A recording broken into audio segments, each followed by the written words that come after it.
home computer owners and children, but mostly I listened to how they talked and watched how they behaved among their new thinking machines. I heard computers provoke erudite conversations. Perhaps people wondered, the human mind is just a programmed machine, much like a computer. Perhaps if the mind is a program, free will is an illusion. Most strikingly, these conversations occurred not just in seminar rooms. They were taking place around kitchen tables and in playrooms. Computers brought philosophy into everyday life. In particular, they turned children into philosophers. In the presence of their simple electronic games that played tic-tac-toe or challenged them in spelling, children asked if computers were alive, if they had different ways of thinking from people, and what, in the age of smart machines, was special about being a person. In the late 1970s and early 1980s, I witnessed a moment when we were confronted with machines that invited us to think differently about human thought, memory, and understanding. The computer was an evocative object that provoked self-reflection. For me, this was captured in a conversation I had with 13-year-old Deborah in the early 1980s. After a year of studying programming, Deborah said that, when working with the computer, there's a little piece of your mind, and now it's a little piece of the computer's mind. Once this was achieved, you could see yourself differently, face to face with a computer. People reflected on who they were in the mirror of the machine. In 1984, thinking about Deborah, and in homage as well to Simone de Beauvoir, I called my first book on computers and people The Second Self. That date, 1984, is of course iconic in Western intellectual thinking, tethered as it is to George Orwell's novel.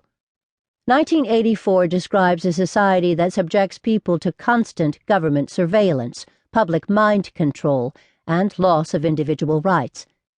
I find it ironic that my own 1984 book, about the technology that in many a science fiction novel makes possible such a dystopian world, was by contrast full of hope and optimism. I had concerns about the holding power of the new technology. Some people found computers so compelling that they did not want to be separated from them. And I worried whether losing oneself in worlds within the machine would distract us from facing our problems in the real, both personal and political. But in this first work, I focused on how evocative computers fostered new reflection about the self.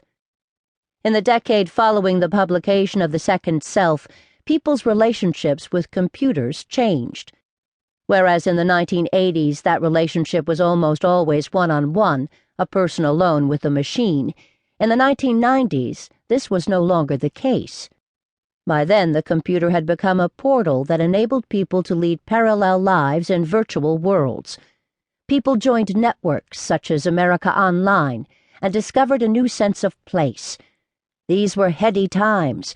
We were no longer limited to handfuls of close friends and contacts. Now we could have hundreds, even thousands, a dazzling breadth of connection. My focus shifted from the one-on-one with the computer to the relationships people formed with each other using the computer as an intermediary. I began throwing weekly pizza parties in the Boston area to meet people who could tell me the stories of their lives in the new virtual worlds. They described the erosion of boundaries between the real and virtual as they moved in and out of their lives on the screen. Views of self became less unitary, more protean.